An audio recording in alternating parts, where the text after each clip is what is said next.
costing $10.7 billion over 10 years.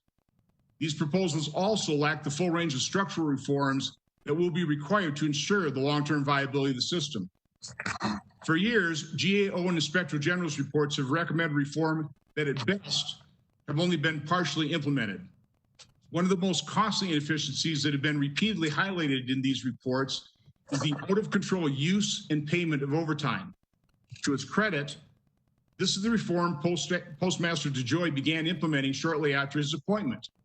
According to an Inspector General report issued the day Postmaster DeJoy was sworn in, the Post Office spent $4 billion in fiscal year 2019 in mail processing and delivery overtime and penalty overtime costs. Those overtime costs represent 45% of the postal system's $8.8 billion loss for last year. It is Postmaster DeJoy's commendable attempt to reduce those excess costs that are now being cynically used to create this false political narrative. According to Democrats, the Postmaster is trying to sabotage the postal system to disenfranchise voters in the upcoming election. Notices that were sent before he was sworn in, meant to inform election officials to factor in normal postal capabilities in setting their ballot deadlines, are being used as evidence of this conspiracy theory. And a willing media is once again happily playing along. On average, the postal system delivered 2.6 billion pieces of non-packaged mail per week in 2019. Because of COVID, the postal system's first-class weekly volume is down 17% this year to date. Even if every voter used mail-in balloting, that would be approximately 150 million pieces of mail, or less than 6% of weekly volume. As long as election officials factor in normal postal delivery capabilities, and in light of the 17% decline in weekly volume, the postal system has more than enough excess capacity to handle mail-in balloting. So again, I want to thank Postmaster General DeJoy for his appearance today, for his service, and I look forward to your testimony. Senator Peters. Well, thank you, Mr. Chairman. Mr. DeJoy, I certainly appreciate you joining us here today. And as you can imagine, we have a lot of questions for you. We are in the middle of an unprecedented pandemic. We're experiencing one of the nation's worst health and economic crises. And now we're facing a mail crisis. And we're just months away from an election where we expect record numbers of Americans to vote by mail. For many communities in Michigan and across the country, the Postal Service has always been a lifeline, especially for the communities where private carriers simply don't deliver. Whether folks are receiving important medications, financial documents, critical home supplies, or simply trying to stay in touch with their loved ones, the Postal Service has always delivered. But Mr. DeJoy, I don't think you have. You have not delivered in this brief tenure so far. For more than 2 centuries, Americans have been able to count on the Postal Service. But in less than 2 months as Postmaster General, you have undermined one of our nation's most trusted institutions, and we wreaked havoc on families, on veterans, seniors, rural communities, and on people all across our country. The operational changes you implemented without consulting with your customers or the public have caused significant delays. Delays that have hurt people across the nation, delays that come at a time when people depend on reliable service now more than ever. In July, I started hearing reports about how severely your changes were slowing down the mail. I asked you for answers, but it wasn't until I launched an investigation that you admitted that you had directed these changes yourself. And despite multiple requests, it took more than 1 month to respond directly. And I'm still not satisfied with those explanations. You have brushed off these delays, calling them inevitable, a side effect of your vision for the Postal Service. But let me tell you about the people who are forced to bear the brunt of your decisions. Beth from Ada, Michigan, works for a company that produces educational materials for healthcare workers. Beth's company started seeing serious delivery problems and switched to overnight shipping, which has almost doubled their shipping cost. And between these delays and the pandemic, they have had to lay off multiple employees to help absorb these costs. Mary from Redford said her daughter has been getting her epilepsy medication through the mail, usually in 3 to 4 days. But because of changes you ordered, her latest refill shipped on July 20th, and it took 9 days to be delivered. When Mary's daughter realized the medication wasn't going to arrive on time, she tried to ration what few pills that she had left. And as a result, she suffered seizures and was transported to a hospital. These are just a few of my constituents who have shared their stories as part of my investigation. I have received more than 7,500 reports of delays from people across Michigan and across the country in just 2 weeks. They have written to me about skipping doses of their medication and their small businesses losing customers or having to lay off employees, all because of changes that you directed. Mr. Chairman, I move to enter into the hearing record an update on what my investigation is finding. Without objection. Mr. DeJoy, your decisions have cost Americans their health, their time, their livelihoods, and their peace of mind. I believe you owe them an apology for the harm you have caused, and you all of us, some very clear answers today. The country is anxious about whether the damage you have inflicted so far can be quickly reversed and what other plans you have in store that could further disrupt reliability and timely delivery from the Postal Service. If you plan to continue pursuing these kinds of changes, I think my colleagues and many of our constituents will continue to question whether you are the right person to lead this indispensable institution. Thank you. It is the tradition of this committee to swear in witnesses, so Mr. DeJoy, if you'll raise your right hand. Do you swear that the testimony you will give before this committee will be the truth, the whole truth, and nothing but the truth, so help you God? I do.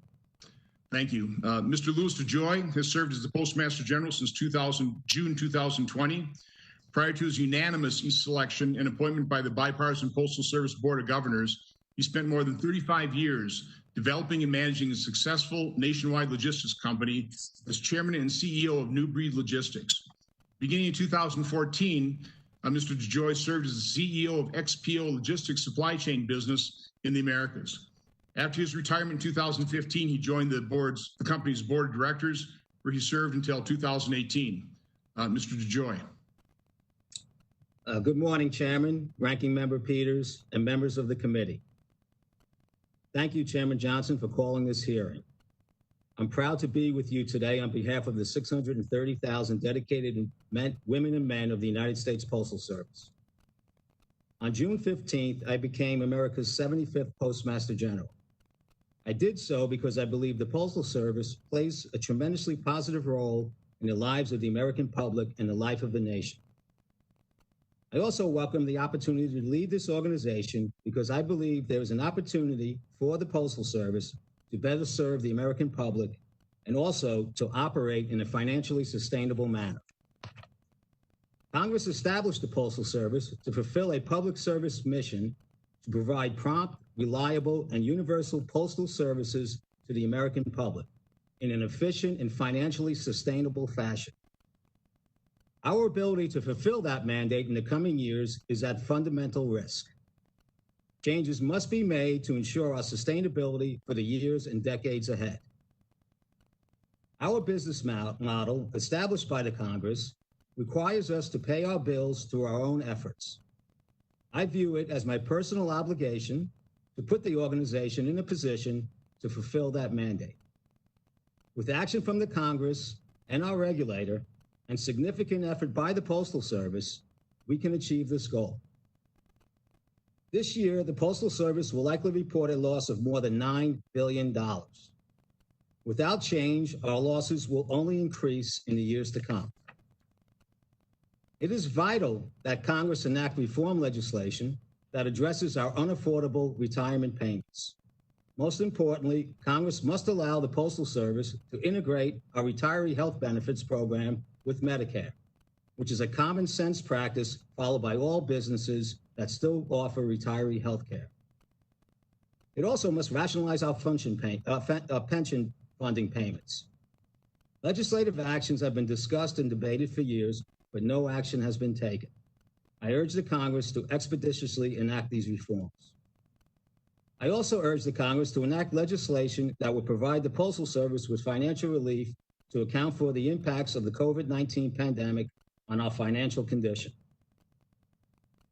The Postal Regulatory Commission began a mandated review of our pricing system 4 years ago.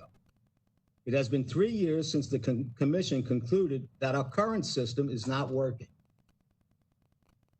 We urgently require the PRC to do its job and establish a more rational regulatory system for our mail products.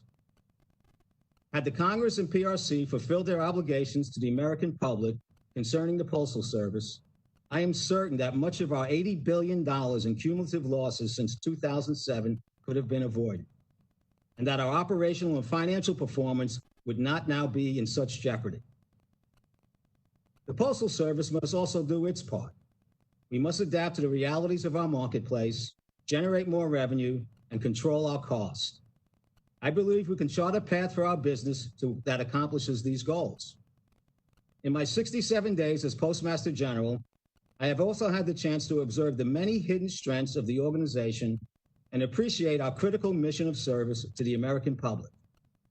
Despite our deep, long-standing financial problems, there is an incredible strong base to build upon and a tremendous desire of the public for the Postal Service to succeed.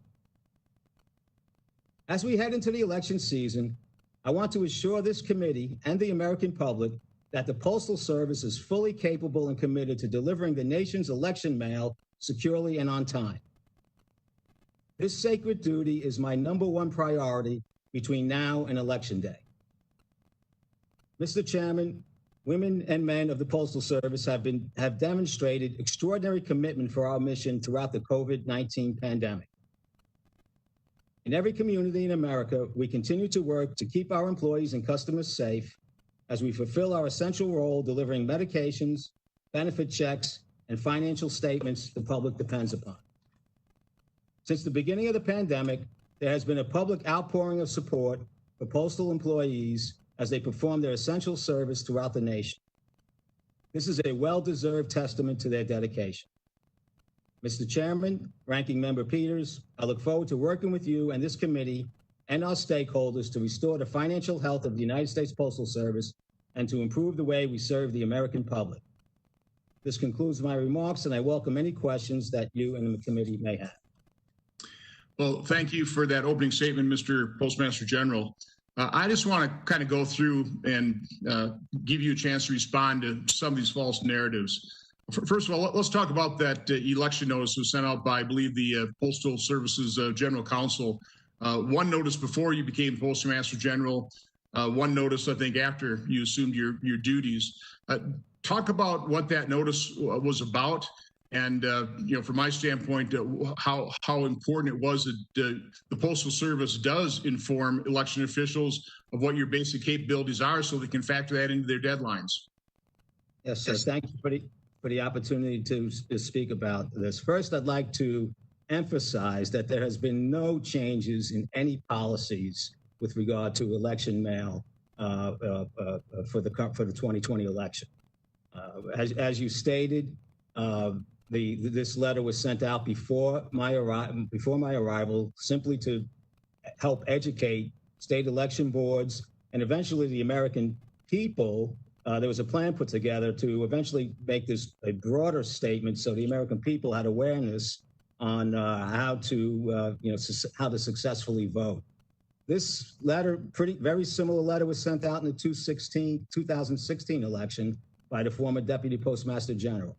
We recognize that during this pandemic, when I arrived, there was great concern about the increase in volume. So we further emphasized the interaction. We had over 50,000 contacts before my arrival with state election boards to help them understand the mail processing procedures of the Postal Service. Since my arrival, we've established and extended a task force. We have put up a website, or putting up a website within a day, and we are diligently working to ensure the American public and to ensure a successful election. In my opening statement, I remarked that 150 million pieces of or ballots would represent about 6% of weekly volume. I think in your written testimony, you said in terms of what's actually expected in terms of mail-in ballots, about 2%.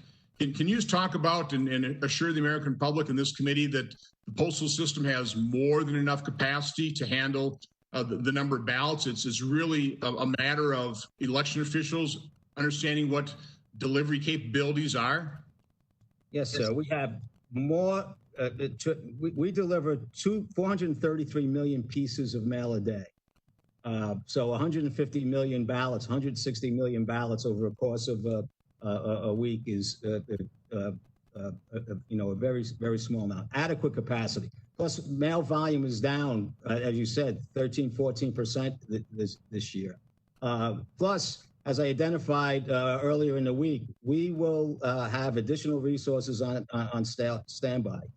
If everyone complies with the mail process that we've been identifying, there will be absolutely no issue. And there's slack in the system and additional processes that we will deploy in and around the election that will carry a good part of any deviations to get through. We are the Postal Service stands ready. Our board of directors stand ready. With the expansion of the task force that I had identified earlier in the week, yesterday we made the decision to establish a bipartisan board committee to stand over the Postals to interact with us as we move forward. We are very, very comfortable that we will achieve this mission, sir. Something else I think has been blown way out of proportion is the retirement of some of the blue boxes. Can you speak to how that is just a normal procedure that we have literally, because first class mail is down over the decades, the volume's almost been cut in half, I think. I don't have the numbers right off the top of my head. But anytime you have a business where your volume is declining that dramatically, you're going to be you'll take out different capacities. So can you address the issue of the normal retirement, what the history of that has been of not only the blue boxes, but also some of your sorting machines? Yes, sir. Thank you for the opportunity to speak about that. Today there's about 140,000 collection boxes out in the United States. Over the last 10 years, it averages about 3,500 a year. So 35,000 of them have been removed, and it's a data-driven method. I haven't reviewed it, but every year they look at utilization of post boxes. They look at where they place new post boxes. They look at where communities grow. So 35,000 over 10 years. Since my arrival, we removed 700 post collection boxes, of which I had no idea that was a process, or that was a process. When I found out about it, we socialized it here amongst the leadership team and looked at what the excitement was creating. So I decided to stop it, and we'll pick it up after the election. But this is a normal process that's been around since it's been around 50 years, and over the last 10 years, we have pulled back about 35,000. On the machines we are speaking about, again, mail volume is dropping. This is a process that I was unaware about. It's been around for a couple of years now. We evaluate our machine capacity. These machines run about 35% utilization. The mail volume is dropping very rapidly, and especially during the COVID crisis. And package volume is growing, and when I spoke with the team when this too got a lot of airplay, we really are moving these machines out to make room to process packages. We have hundreds of these machines everywhere, and still not any kind of drain on capacity. And I repeat, both the collection boxes and this machine close down, I was made aware when everybody else was made aware. was not a critical issue, within the Postal Service. This has been going on in every election year and every year for that matter. So this isn't some devious plot on your part. One final question here. I'm just going to go a little over time. But I think it's important that you describe the operational changes you were making to try and start curbing in some of these excess costs, $4 billion of overtime and overtime penalties, about making sure that the system adheres to its time deadlines and what effect that has on mail delivery. Yes, thank you. Thank you, Senator. When I arrived, when I was awarded the position, I spent the first 3 weeks, even before I joined here, really studying the organization, trying to get an understanding of what was driving how decisions were made and what the network looked like and how the mail moved through the process. I spent hundreds and hundreds of hours before I arrived, and then when I got here, working with the management team. And one of the first things, the first big change I embarked upon is how do I get the organization, the management team, the structure to align with what in my analysis, I felt that we had 600,000 people reporting to one person, and other executives doing accessorial types of important but not integrated into the operational activity. So I worked with the management team, both collectively and individually, to look at our functional lines, and we together reorganized the organization to move forward on process improvements, improving service, and garnering new business, new revenue, and costs. So that was the one big change I worked on when I got here. The other change, the day I was sworn in, I received a report from the OIG that spoke about the things that you were talking about: late deliveries, late dispatch, extra trips, and all the time and costs associated around this that approximated $4 billion. We were facing, this was before we had the note, I had $13 billion in cash and $12.5 billion of payments to make in the next 9 months, and no help in sight. We had no help in sight. So I needed to look at a positive impact on cost savings that did not that improve the business. The transportation schedule. We run about 40,000 trips a day, and 12% of those trips were late. And we were running another 5,000 trips a day in extra trips. FedEx, UPS, everybody runs their trucks on time, right? That's what glues the whole network together. Our collection process to our delivery process. If that is not running schedule, and that was not my Louis DeJoy schedule, that was the Postal Service's schedule that was connected to all the delivery points, the 161 million delivery points that we deliver to each day. That had to be on time to get our carriers out on time, to make the deliveries on time so they can get back during the day instead of the night. And that was the number one. The transportation network was the glue that keeps everything together. And I worked with the team we had many people involved, operating people involved with the team. We had all the area vice presidents involved with this change. And we have I submitted in my report this chart here, which shows that we went from 88% on time to 97% on time delivery. All that mail that was sitting on docks got advanced. And our late trips dropped from 3,500 a day to 600 a day. Within a week, we made that change. Unfortunately, some mail, our production processing within the plants was not fully aligned with this established schedule. So, so we had some delays in the mail, and our recovery process in this should have been a few days, and it's mounted to be a few weeks. But the change that I made was run to our schedule, run to our transportation schedule. I believe we'll get at least $1 billion of savings out of that running forward. And this is the key connectivity to improving our service. Once we get all the mail on those trucks, that 97 to 98% of the mail that we move around the country will be getting to its destination point on time. That was not the case. It was significant, substantially less than that prior to my arrival. Those are the two changes, committee, that I've made since I've been here. Well, thank you, Mr. Postmaster General. I think you should be commended for this type of initiative, not condemned. Senator Peters. Thank you, Mr. Chairman, and Mr. DeJoy, again, thank you for being here today. You know, I just want to start off before asking some questions, just making it very clear that the men and women who work at the Postal Service, who check in every day to do their jobs, do it with professionalism, with integrity, and a passion to move the mail as quickly and as efficiently as possible. When I think of the postal workers, the mail handlers, the letter carriers, they're doing a great job. They are clearly essential workers each and every day.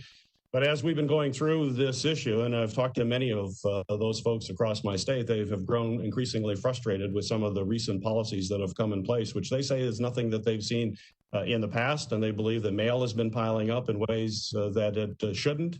And it needs to be addressed. But these are management changes. These are policy changes. It's not the men and women who are on the front line doing this work every day. So my question, so Postmaster General DeJoy, you've already heard me in my opening comments talking about the fact that I've received over 7,500 complaints from folks all across Michigan, but really across the country. Folks have sent in their concerns to me. Earlier in my opening statement, I shared some stories of hardships from folks, both Beth and Mary, their challenges in Michigan. So. And I think I heard this in the last answer. You acknowledge that some of the changes that were put in place have delayed the mail, and with the delay in mail, people can sometimes be hurt. Is that true? Senator, first of all, I do recognize the quality, capability of the American postal worker. That's one of the reasons that I'm here, is to help. As well as with regard to the Postal Service's key role in serving the American public. Yes, sir, I do recognize that some of these, there's been two changes. The organizational change has had I don't believe has any impact on what we've done. The transportation change, getting into compliance with our schedule. Mr. George, let me just jump. I don't want to mean to cut you off, but I'll get into those issues because I want you to elaborate a little bit further. But there have been delays. You'll recognize that. You know, it's clear what we're seeing. Mail's been delayed, and I've spent over a month asking you to provide some documentation, kind of in my oversight function here in this committee, to how you made these decisions, what kind of analysis, what sort of data was put in place, and how that information impacted some of the changes you have. Your staff has repeatedly not answered those questions, and so certainly that transparency, I think, is unacceptable. What I have uncovered, though, from what little data is made public by the Postal Service, is on-time mail delivery. And I have my chart as well here too, which is from the Eastern Division. This is what you give to your business customers. And if you look at this line here, if it's probably hard to see, but there is a red line which you can see dipping dramatically. There's a flat line along the top of the chart, then it drops. Around July 11th, you start seeing the drop. July 18th, it falls dramatically. So that's a pretty big drop in on-time mail delivery that we are seeing. And I've asked for 3 times since July 17th for records relating to these service changes and how what I'm hearing from our letter carriers and postal workers and what I'm seeing in the chart that you actually post on your website, a significant drop of mail deliveries. And yet I don't get an answer. Will you commit to giving me these documents, which have to be readily available to the Postal Service by this Sunday? Can we get those documents to get a sense of what went into these decisions and what you're seeing in terms of mail delivery? I will meet with our staff and get what documents with regard to this change. But the change, Senator, was to adhere to the transportation schedule. That was the change. I would just, obviously you have all that documented. I'd love to see the documents as to how that was done, the data supporting that. And if I can add, there's 2, and certainly there was a slowdown in the mail when our production did not meet the schedule. But also, Senator, our employees are experiencing the COVID pandemic also, and we have a significant issue in employee availability in many parts of the country that are also leading to delays in delivery and mail. Let me turn to your recent announcement that you made this week that you are suspending some of the changes that you had made over the last month. I believe the statement's fairly vague and it raises some additional questions. So I want to just be clear. These would be yes or no, just so we know exactly what was intended by that. Are you suspending your policy eliminating extra trips? Yes or no? No. I did. First of all, the policy was not to eliminate extra trips. It was to mitigate extra trips. Okay, so no to that. We're being told that you're limiting overtime, and this could possibly add to backlogs. Are you limiting overtime, or is that being suspended right now and people will work overtime if necessary to move the mail out efficiently every single day? Senator, we never eliminated overtime. That's it's been curtailed significantly, is what I understand. It has not been curtailed by me or the leadership team here. Curtailed significantly. It's gone down. It's been limited. Will you commit to sending? Since I've been here, we've spent $700 million on overtime. Overtime runs at a 13% rate before I got here, and it runs at a 13% rate now. I did not. If you have a policy, you can submit that to me. I'd appreciate it. Will you commit there will be no post office closures or suspensions before November 3rd? I confirm post office closures was not a directive I gave. I gave. That was around before I got here. There's a process to that. When I found out about it, and it had the reaction that we did, I've suspended that until after the election. Well, we've heard about the sorters. You addressed that earlier. Will you be bringing back any mail sorting machines that have been removed since you've become Postmaster General? Will any of those come back? There's no intention to do that. They're not needed, sir. So you will not bring back any processors? They're not needed, sir. Okay. I've got questions about independence and transparency. Prior to implementing the changes that you put forth in the postal system, did you discuss those changes, or are there a potential impact on the November election with the president or anyone at the White House? And remind you, you're under oath. I have never spoken to the president about the Postal Service other than to congratulate me when I accepted the position. Did you speak or discuss any of these changes with Secretary Mnuchin? During the discussion and negotiating the note, I told him I'm working on a plan, but I never discussed the changes that I made. I just said I'm working on a plan to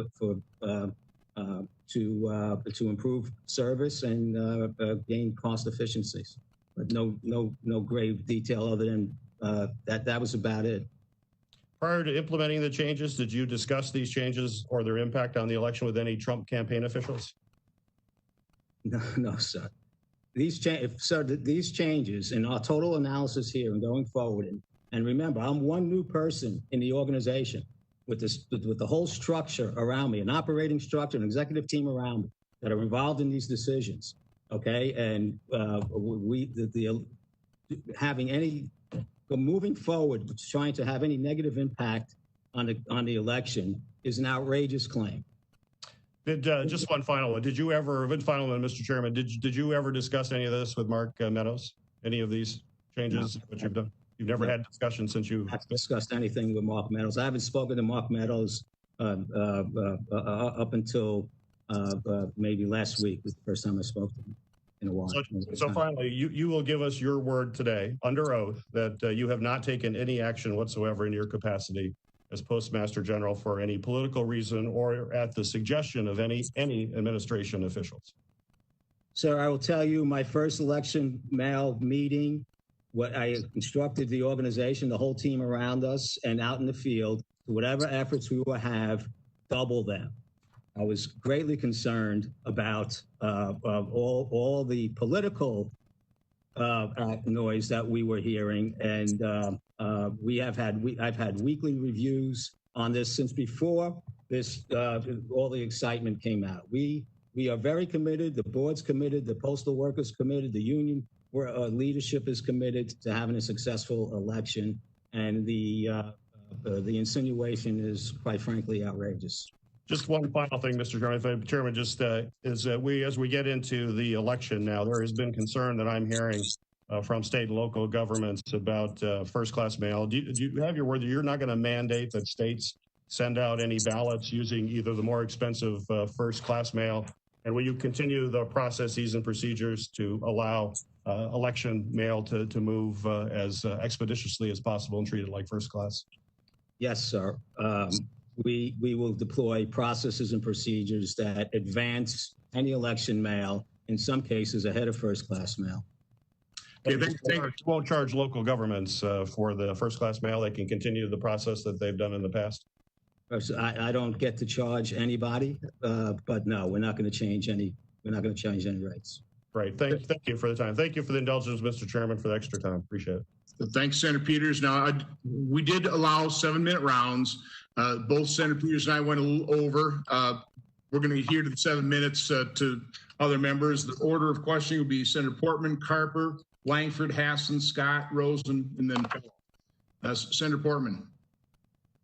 Thank you, Chairman, and thank you and to Senator Peters for holding the hearing. It's very important. It's timely. Obviously, all of us want to see our Postal Service work and work well.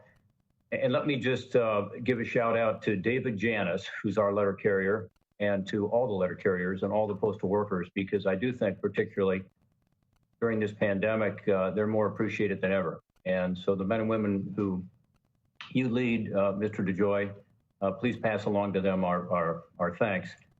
I like having this hearing now because I think there's been a lot of misinformation out there, and I like getting to the facts. One of the facts I've learned this morning is that you started 67 days ago, and much of what we've been talking about in the media, at least, including the blue boxes and the sorting machines, that happened before you got there, and it was part of a plan. I knew the former Postmaster General. She came up through the ranks, was not a political person at all. And anyway, that's helpful to know that that's what's going on. It's also helpful to know that you were appointed by the Postal Board of Governors and that's a bipartisan group. In fact, we confirmed those people. And it was a unanimous selection. And I guess it's based on you being a logistics expert. And just hearing you this morning, I can tell you got a passion for the logistics side of things. I also know that the long-term financial picture for the post office, postal service is not pretty. And by the way, that's been true for a long, long time.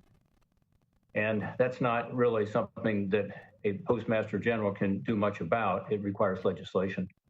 Senator Collins, Senator Feinstein have a bill as an example right now that provides for some reforms and some additional funding. Everybody knows it's in trouble. Everybody knows we've got to deal with this issue. And so, although I'm going to ask you some tough questions and others will, really a lot of this comes back onto Congress and not doing its job in terms of the longer term financial picture. But the immediate issue is to be sure that these elections work well. And I appreciate the fact that you said this morning that that's going to be your top priority between now and the election. Every one of us on this panel, I hope, want to be sure that we have the ability to have an election that is well run, where people have their votes counted. And many are going to be using the Postal Service. Let me start, Mr. DeJoy, by just asking you a general question. Do you support absentee voting, and do you support voting by mail generally? I'm going to vote by mail. Yes. I voted by mail for a number of years. The Postal Service will deliver every ballot and process every ballot in time that it receives. Well, I appreciate that. So you do support voting by mail? I do. That's interesting. I think the American public should be able to vote by mail, and the Postal Service will support it. So I guess that's yes. Yeah. Well, look, I mean, the states are going to decide this, not the Congress or not the post office, and many states are going to do it. I mean, in Ohio, we've had absentee voting for a couple of decades now. That's no fault, meaning that you don't have to give a reason, and it works quite well. I vote every year by absentee because I don't know where the heck I'm going to be in Washington or in Ohio based on our schedule. So it's worked well. And, we also are going to have in Ohio a lot of other ways for people to vote. We're going to be sure that it's easy to vote in Ohio, and it's hard to cheat in Ohio. And I think that's the important thing. there's been a lot of news coverage about the Postal Service sending letters to 46 states, including Ohio and DC, to let them know they can't guarantee all ballots cast by mail will arrive on time. Is this due to a lack of funding, which is what many are saying, or is it due to state laws on voting and the time it takes to turn around receiving and delivering the ballots? Senator, this was not a change from anything that we have done in previous years. It was just more detail and more emphasis put on it, partly because of the expected rise in vote by mail and also the pandemic. And what the team set out to do is make the election boards and then eventually the American public pretty simple, what our processes were. And therefore, to guarantee that if you follow these processes, there was no extra Herculean efforts on our part to get your ballot in, which therefore mitigated the risk of it potentially not getting there. Yeah. So mailing. Well, I think that's important to note, that this is something that has been a problem for years, including previous elections. You sent out warnings in previous elections. And look, I think the post office has got to coordinate better with state election systems. I think state election systems has got to coordinate better with the post office. Mm-hmm. I mean, in Ohio, as an example, the time frame between when you can cast your ballot and when it is postmarked, and you can get a ballot as late as Saturday before the election, and to get that to the post office and back to you, and then date stamp before Monday, is very hard to do logistically. I think that's one of the things that your letter pointed out, was to these state systems, be sure and leave adequate time. Is that accurate? Yes, sir. First of all, it was not my letter. It was a letter from our general counsel. But yeah, pointing out all the different variations that we could experience and how fast we could process it. But yes, there are times we get the ballots. Ballots were sent out the day before the election. It's almost impossible for the voter to vote, for the ballot to get to the voter, for the voter to vote, and for it to get back in time for the election. So this was a very, very well thought out effort to safeguard the election, not to get in the way of, safeguard the processing of ballots, not to get in the way of it. What advice would you give voters? This is an opportunity for you to speak to the voters of Ohio and the country. Would you advise them to wait till the last minute, or would you advise them to leave at least a week? The general word around here is vote early. Vote early. I think that's really important to tell people because, again, under Ohio's law and a lot of other laws, the time frame is really close. If you request an absentee ballot, you got to be sure that it can be delivered in time. I am concerned about the delays that we have seen in Ohio and elsewhere. We have a number of veterans who've contacted us and said they weren't able to get their medication, and there's some just heartbreaking stories. One is a 70-year-old served in Vietnam, has COPD, has trouble breathing. The inhaler refill was mailed through the Postal Service due to delays. He ran out of it while waiting for it to arrive. And then his insurance said, you know what? We're not going to pay for another refill to be filled because it's already been shipped through the Postal Service. And he can't afford to pay for another emergency refill personally. Let me ask you about that, particularly the veterans' medications that are shipped through the mail. Are you focused on that issue, and what can we do to correct that problem? Senator, first of all, we are working here feverishly to get the system running at stability, and also to get hire more workers to handle the delivery process. And it is we're all feel bad about what the dip in our service level has been. We serve 161 million people. We still deliver at 99.5% of the time. We have significant efforts to continue to improve on that process, and everybody is working here feverishly to get that right. Well, I hope you will, and let's ensure these medications are delivered in time, and be sure that when the production doesn't meet the transportation schedule, as you said earlier, that there is some efforts made to align those two, because it's a lifeline for people. all over the country, particularly in our rural areas. And I thank you for your service and for the answers you've given today. Okay, thanks, Senator Portman. Again, I want to just remind our committee members, please keep your questioning as well as factor in the answer to try and keep within those 7 minutes. Senator Carper.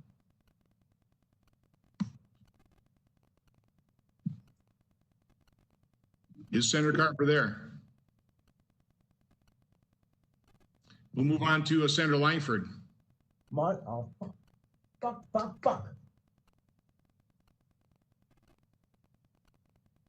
Oh, Mr. Chairman, I think Senator Carper is there. I think he's Okay. trying to be able to queue it all up right now. Senator Carper, can you unmute? I'm unmuted. Okay, there we go. We don't want to be on TV again. Thanks so much for scheduling this hearing. I urged you to do this 3 weeks ago. You agreed to do it, and I'm grateful that you have. To the Postmaster General, thank you for finally returning my call. I called you for like 3 weeks, tried to get you to return my call after you taken office. Thank you for finally returning our call and talking with us last week. You know, you might be wondering, Mr. DeJoy, why there's some question and skepticism here. I've seen in my own office on constituent service, we get a constituent services report every week. We've seen a steady upgrade and increase in concerns, complaints about postal service. And it's not just my office, it's Senate offices and House offices all over the country. And frankly, they coincided with the time that you took office. Even this morning, I just got a message from Joe Manchin, Senator from West Virginia. Been earlier this week in the Charleston Mail Distribution Center, talking about how all this equipment, sorting equipment, has been taken out. They serve 5 states from out of that place. And so it's not just a little Delaware, it's all over the country. Maybe it's just a coincidence. I'm not so sure. But here's why we're skeptical. We got a president who doesn't want to have vote by mail. We got a president who'd like to suppress the vote. We got a president who would like to see the postal service not do well. I worked for almost 20 years on this committee to try to make sure we have a vibrant, active, meaningful postal service. You come from Greensboro, North Carolina, just north of, just south of where I grew up in Danville, Virginia. We had voter suppression in this country almost from the get-go. Even though our first Postmaster General, Benjamin Franklin, said, no, we're not going to do that. We're going to let everybody have, freedom and right to choose their own votes. It hadn't been that way. Women didn't get to vote. Blacks didn't get to vote. We still have voter suppression. The last congressional election they had in North Carolina, you know what happened? Half the people voted for Democratic candidates for Congress. Do you know how many Democrats were elected out of 13 seats? 3.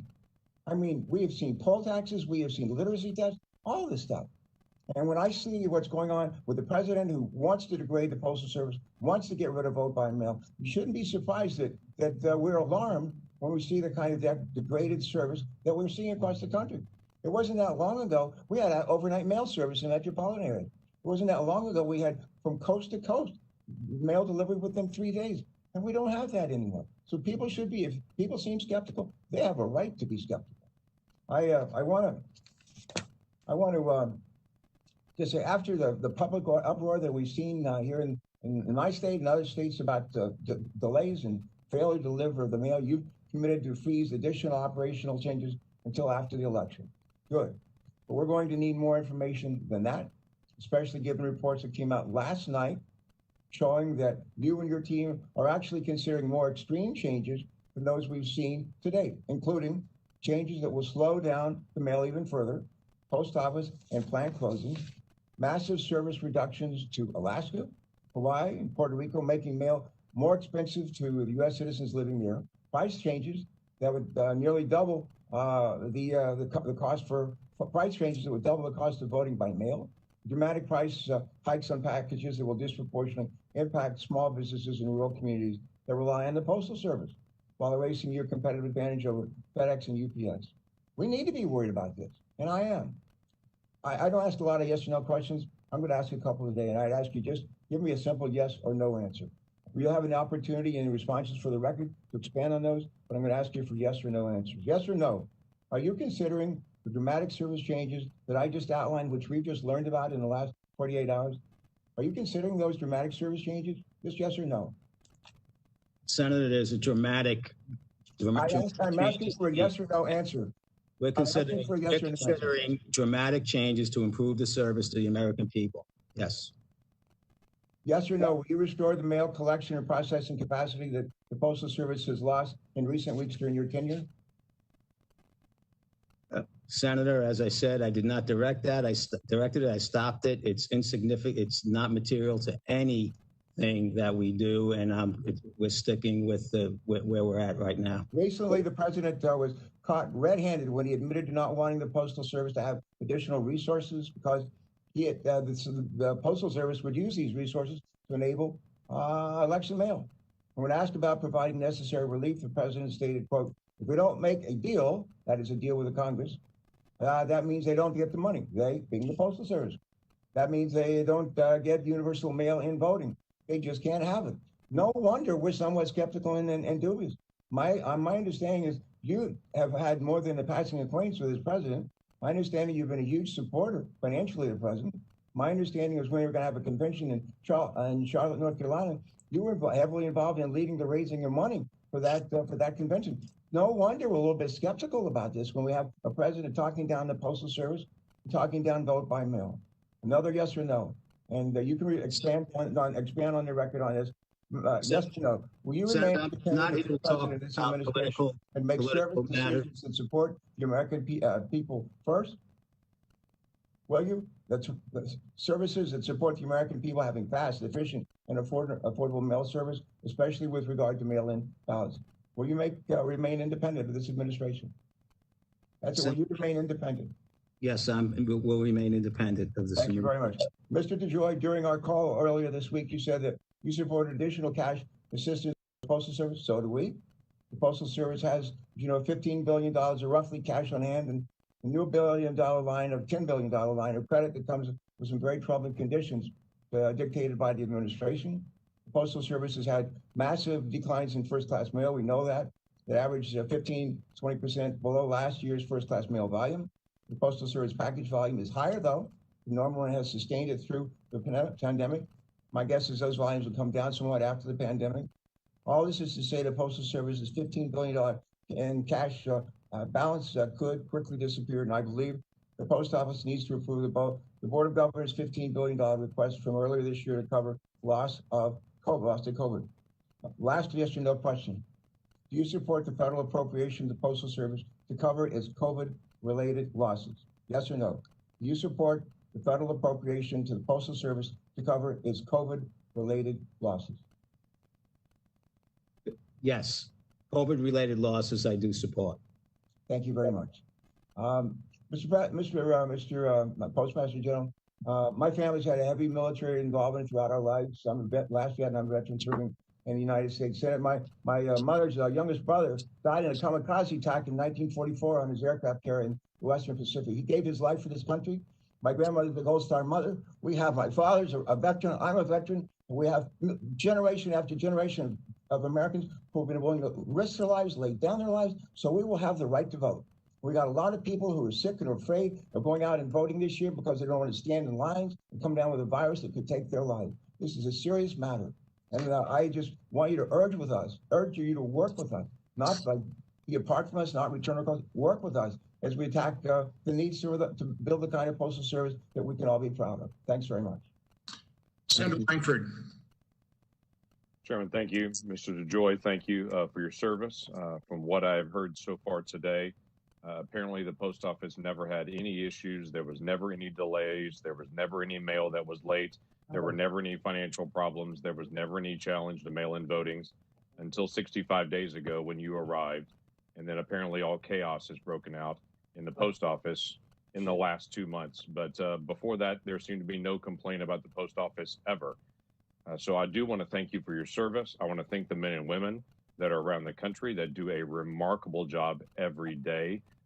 Those folks in the unions, those folks that are taking care of us and getting things out, getting medicine, taking care of first-class mail, taking care of all those things. So I appreciate your service. I appreciate the fact that you have stepped up to be able to help lead an organization that desperately needs some help, that Congress has for 2 decades pounded on postmasters on why they are not doing reforms and why we haven't found more efficiencies. You've stepped into this role and have taken looks like the work from the Inspector General, the work from the Regulatory Commission, and have said, let's start implementing some of these things. And now Congress seems to be shifting from beating up on postmasters for not doing work to now beating up on you for actually doing the work. So I do want to say thanks for stepping up and taking the risk to actually take this on. So I do want to run through several questions. Some of them have not been addressed yet. There was a series of stories that came out and a trending on social media that you were locking up the post boxes in Burbank to prevent people from voting. Were you locking up the boxes in Burbank to keep people from voting? Senator, the stories that I have heard of my ability and the places I'm able to get to in the same day are just remarkable. So no, I'm not locking up any. I would have nothing to do with collection boxes. So you mentioned earlier that it's been 35,000 of the blue boxes that have been retired over the past 10 years. So apparently any blue boxes that have been retired over the past 10 years are your responsibility over the last 65 days. You had mentioned before about some of the blue boxes being retired. Are they still going to be retired between now and the election, or will they be retired in the future? Now, my commitment to the committee and the leadership and the American people is we stopped. We have, the day I put the statement out, we directed everybody to stop reducing postal hours, stop bringing back collection boxes, stop shutting down machines, and that was basically what we did. So from now until yes, yeah, you stopped that until the election. Will that pick back up after the election? Because one of the issues that you brought up before was about the sorting machines. Some of these sorting machines are older. Some of the sorting machines are not needed anymore. Will that just stop forever? What I'm trying to figure out is, are we still going to work on trying to build in efficiencies in the post office? This has been an issue for a long time to try to get us back into balance. Senator, right now, thank you for the opportunity. Right now, the legislation is that we deliver to 161 million addresses 6 days a week. I'm committed to that. I believe that's a strength of the Postal Service. That we be self-sustaining. Those are the two pieces of legislation that I'm working towards. We are not self-sustained. We have a $10 billion shortfall, and we'll continue to have, over the next 10 years, we'll have a $245 billion shortfall. So we need to, and our management team and our board there is a path that we are planning. Okay, with the help of some legislation, with some cost impacts, with some new revenue strategies, and that will help and some pricing freedom from the PRC. We believe we have a plan to do that. But one thing that's not in the plan is not doing anything after the election. It is an ambitious plan because we have $10 billion to bridge. Now, the plan has not been finalized. We have hundreds of initiatives we look like take the Alaska bypass plan, the discussion, that's an item on the table. That's an unfunded mandate. It costs us like $500 million a year. And if I'm not saying what I asked for is all the unfunded mandates, right? That's a way for us to get healthy, pay something for the unfunded mandates. If we just throw $25 billion at us this year and we don't do anything, we'll be back in 2 years. Then maybe we should change the legislation and not make us be self-sustaining. But as a leadership team and a board, that's what our mission is, to be self-sustaining and deliver at a high level of precision. And I'm committed to both. And I think both can be done with a little help from the Congress and from the Postal Regulatory Commission. Well, Congress has been unwilling to be able to act on this for a very long time. It's been over a decade. Congress has discussed any kind of reforms in the post office, but it always seems to boil down to, will that change distribution areas that may or may not be needed in a state that I live in, or will it change any other post office structure that I'm familiar with? And if it changes my area, then I want to be able to block it.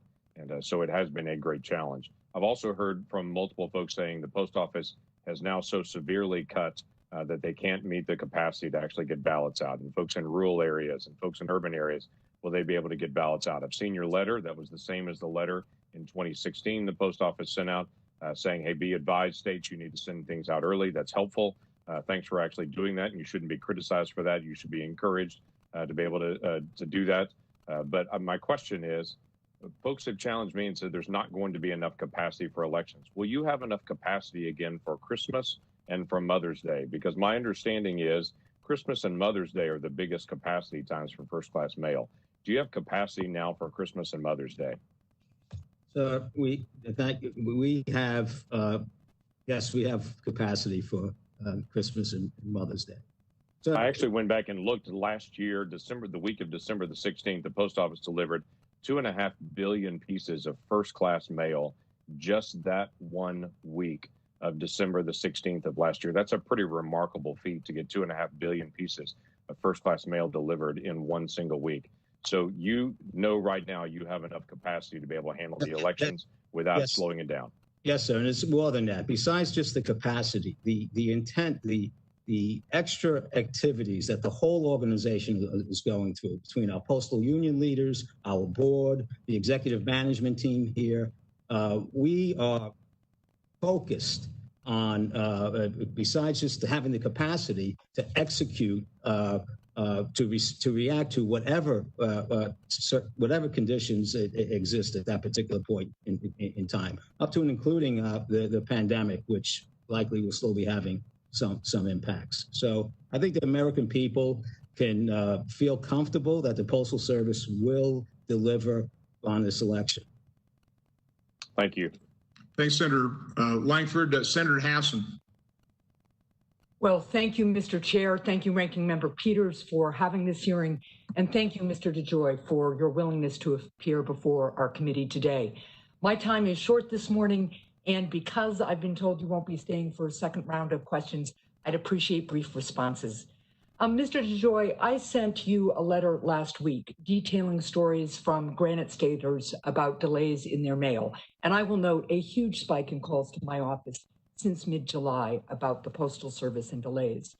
For so many of our service members, veterans, people who experience disabilities, and rural Americans, their local post office is their lifeline. And I'll note that the change in volume you are seeing doesn't change the need for timely delivery of the essential, necessary items that the American public relies on the post office for.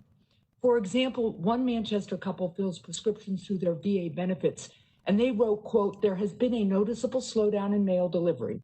Mail delays have caused me to ration my medication. I start cutting back on my dosage to half pills or skipping alternate days to make them last. Some of my pills are crucial. My cardiac and diabetic meds need to be on a strict protocol.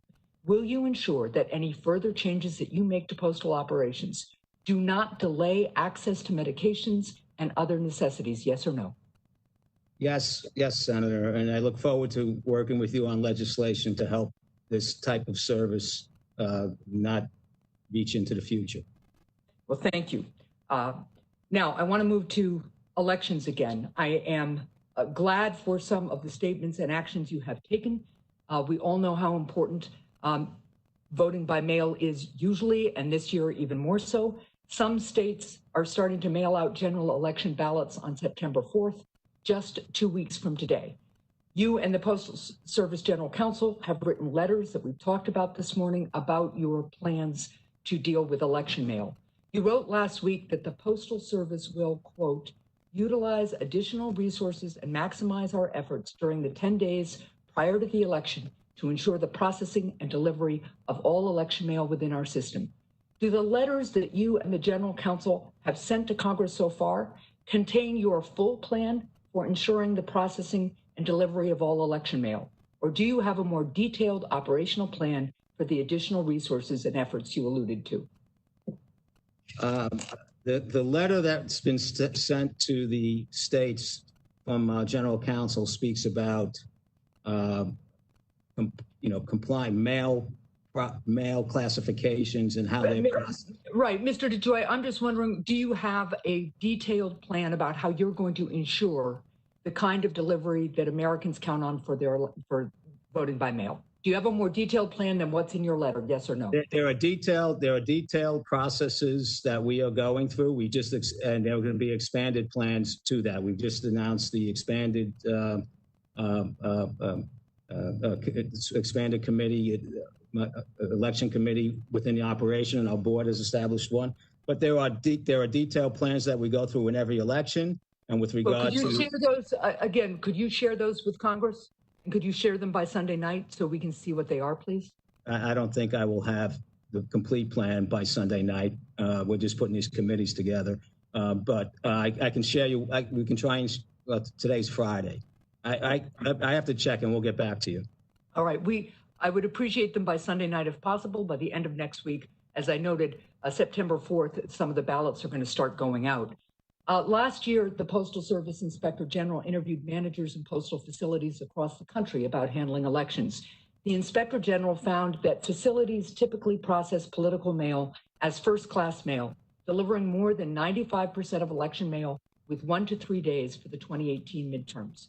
Yes or no, will you commit to the goal of delivering at least 95% of election mail within 1 to 3 days this year, the same as the Postal Service did in 2018?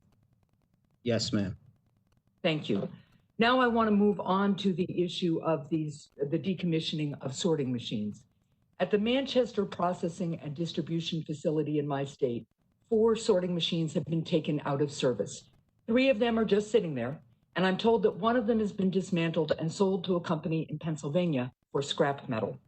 The Manchester facility only has 1 other machine that can do the work of the machine that has been sold for scrap. If that machine fails, like it did yesterday when I was talking to postal workers in my state, sorting stops and mail is delayed until the machine can be fixed. Although you've suspended the removal of sorting machines, the removed machines in Manchester have yet to be brought back in service or replaced, and you've said today that it isn't necessary to do that, and there aren't any plans to do that.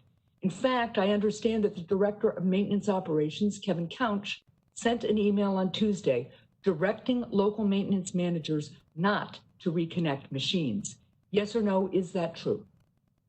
I have no idea about that, ma'am. Those maintenance operations still, they're maintenance operations within the districts. This whole process was new to me last week. I'm sure there's logic behind what it is. I can find out about that. We'll be happy to get to. So you've already said, though, today that it's not necessary. But look, when we have only 1 machine that can do a certain kind of sorting in our largest distribution center in the state of New Hampshire, and it breaks and everything has to stop till it gets fixed again, that's not efficient. That delays delivery. And what I would like to get from you is a plan to make sure that you will commit to making sure that postal workers can deliver every piece of mail that comes into the distribution center on the same day it gets in there, which has been the practice in the past. By refusing to restart or replace these machines, you're really sabotaging the Postal Service's ability to sort mail efficiently, and you're undermining postal workers' commitment to that everyday delivery. So will you commit to having your team look into this and get back to me in writing about what the plan is to get at least some of these decommissioned machines back up and running? Yes. Well, first, Senator, I don't agree with the premise, but I will comply with your request. Well, thank you. And it would be helpful to get a response by the end of the week.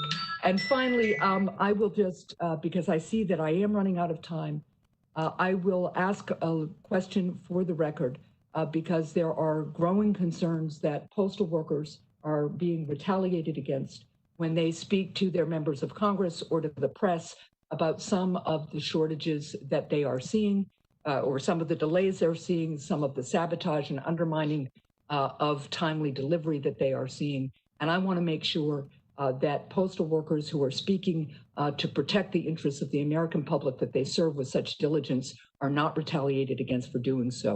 Can I have your commitment today that they will not be retaliated against for doing so? Yes, ma'am. Thank you. And thank you, Mr. Chair. Senator Scott. Sure. Thank you, Chairman Johnson, for holding this hearing today. Thank you, Postmaster General DeJoy, for being here.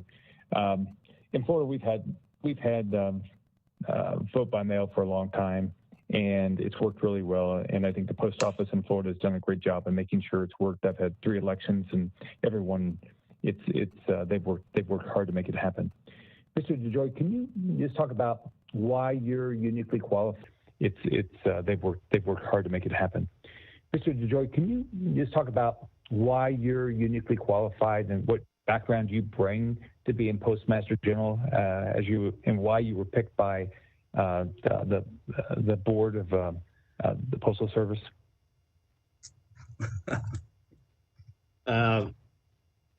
Thank you, Senator. I mean, there's two things, and you could look at, the two actions, the big actions that I've taken. I mean, the board will have to speak for their evaluation of me, but I have done. I think one of the things they like is my experience with large logistical transformations. I've done back in the 90s over a $3 billion transformation of the postal network regarding mail transport equipment. I've done big projects for Boeing, big projects for Disney, big projects for transformational projects for Verizon. So that particular type of experience, I think, impressed them, and my commitment to public service, I think, impressed them. My engagement in community and in the nation, and when you look at the steps that I made, I didn't come in here with a team. I didn't bring in consultants. I worked with the existing management team to create an organization that would look to move forward and give us self-help and drive improvements in our service, drive costs out of the system, and grow revenues. And that is something that I've done all my life. I built a big business from nothing. People, there's some accusations that this is not a business, but when you have to deliver service and you have to be sustainable, the operating model needs to cover its costs. There is no other answer to that than that, and we need to take actions to do that. And I have great experience at that. And part of, I think, why they like me is because I have a plan. I have a plan for the success of the Postal Service. I believe in the 6 day. I believe the 6 day a week delivery is an important aspect, a strength in us. Now, our pieces per delivery are down under 3 now. From years ago, 6 or 7. Our goal is to get that back up. We cover, if you look on a chart and look at where what our reach is on a daily basis, it is impressive. And we need to drive our costs out of and this is well known. This is study. We need to drive our cost out of the network, get more efficient within our network, and get more pieces into our carriers' hands. And that's the success. Along with legislative help, that will be the future success for the Postal Service as we face a new economy. So, Mr. DeJoy, in your business life, did you have to perform for your customer? Did you have to be on time, and were you able to do that? Sir, our contracts had 99.98% performance metrics on everything we did. Yes, and I think the attitude and the energy is here at the Postal, and the desire is here at the Postal Service to do that. I just think that we haven't had the alignment and the expectation of that, and that's something that I bring to the table. So are you, you personally committed to doing everything you can to make sure the mail is delivered on time and people get, whether it's their medicine or their ballot, that they get it as quickly as they can with realistic expectations? Yes, sir, I am. Right. So how does it make you feel when you have people out here that make these unsubstantiated claims that you personally have a goal to slow down the mail so ballots don't get to election offices on time, that you want to suppress the vote, that you personally are interested in damaging the ability of the post office to do their job? Sir, that does not deter me at all. And I am unbelievably proud and humbled by the number of positive comments I get from employees, the management team, and the people from around America on my initiatives.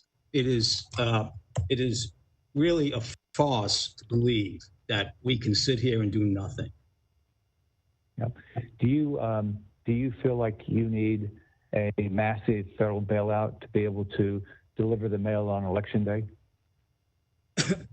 No, I do not need a massive. I don't need anything to deliver a mail on election night. But we do need legislative reform. We do need the freedom from the change in the PRC regulation, and we do need to be reimbursed for our costs. When you look at during the COVID, during the pandemic, we still delivered to 99% of the American homes, where other business with no revenue. The American postal worker was out there. This organization continued to perform, and this is why we have such high ratings. Well, our revenues were down. Other organizations would have stopped going into some of these rural areas and so forth. We continue to do what we're supposed to do, and at a significant cost impact. And I'm one to try and get to a sustainable model. But in this case, I believe we deserve some compensation for it. Well, one thing I think a lot of us would like to be able to do, if we're going to provide more funding to the post office, that I'd like to work with you and others to find out what are the things that we ought to do to make the changes necessary to make sure that you can do your job in the future. So I appreciate any information you could provide that would allow us to do that. And I just want to thank you for your commitment. I want to thank all the people that work at the post office. They work hard. But I appreciate your background, your commitment to excellence, and I hope you can do the same thing over time at the post office. Thank you, Chairman Johnson. Thanks, Senator Scott. Senator Rosen. Thank you, Chairman Johnson, for holding this meeting here today. And thank you, Mr. DeJoy, for making yourself available. Before I ask some further questions, I want to ask the Postmaster General, I'd like to ask you this. We need transparency in the changes you've been making and in everything that you've discussed here today. Will you commit to providing this committee with any and all transcripts or minutes of all closed, non-public Board of Governor meetings from this year by this Sunday? Can you commit to that, sir? No.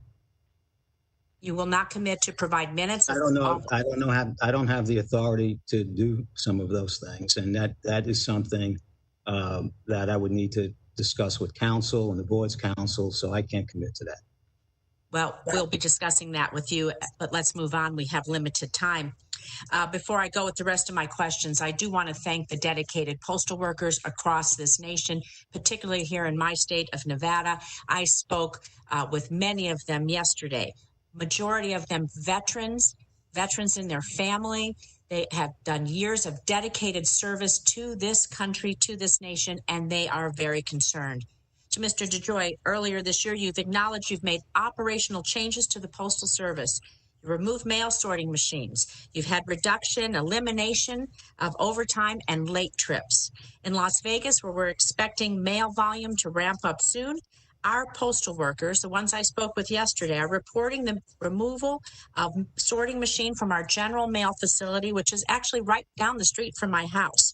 As a former programmer and systems analyst, I have a real strong appreciation for the data. So I want to talk about the data that you use to create these policies and what you may or may not have analyzed before you've made these changes.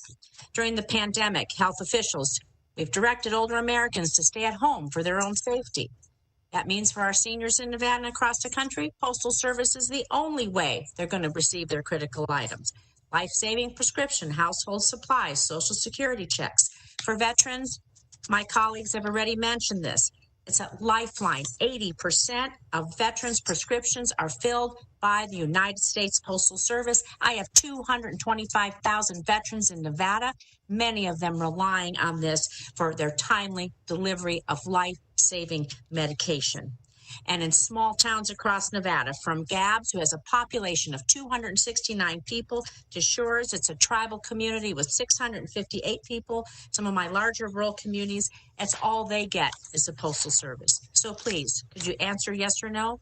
Effort of time. Before developing and implementing policy changes since assuming your role this year, did you conduct any specific analysis on how your changes would impact seniors? Yes or no, sir? So, ma'am, the policy changes that I... Yes or no, sir? The policy changes that I embarked upon were not the ones that you identified in your... So you didn't do any analysis to see how seniors would be impacted. Okay, let's move on. Did you do an analysis to see how veterans might be impacted, knowing that so many of our postal workers are veterans, we employ so many veterans, that they aren't getting their medication and that they rely on 80%. Did you do a specific analysis to see how veterans would be impacted? The only change that I made, ma'am, was that the trucks leave on time. Theoretically, everyone should have got their mail faster. So you can you look me in the eye and all the Nevada veterans in the eye, all the Nevada seniors in the eye, and tell us that you will not continue in the policies in the future that you know that will harm my seniors, my veterans here in Nevada, and all of our seniors and veterans across this nation? Can you look us in the eye and commit to being sure that they have on-time delivery? Well, I'm working towards on-time delivery, ma'am. Yes, I can commit to that. Thank you. And so did you do any analysis about the fees if mail is late, the late fees that people would get when they paid their rent or their car payment or their utility bill if the mail is slowed down, and the impact that the charges and those fees would have on working families? Is there any analysis about the impact of late delivery by you on that, sir? Yes or no, please? The analysis that we did was that if we moved the mail on schedule, that all late deliveries would have been improved. That's the analysis. Well, obviously that isn't the case, so we need to continue this. For a variety of reasons. Did you, our deployed service members routinely cast their ballots by mail. Did you specifically analyze how your policy changes would impact our servicemen and women across this country and across the globe, how your changes would impact them, sir? Senator, the analysis we did would show that we would improve service to every constituent. So that's great. So can you provide me by this Sunday, if I understand you correctly, you have an analysis that will show that this should have improved it, although we are finding out through thousands and thousands of contacts to our office, to our connections, that it has not been the case. So this is frankly unacceptable, and I would like to see the analysis that this was based on to our offices by this Sunday. Can you commit to that, sir? No, ma'am. Can you commit to providing it to us at all, sir?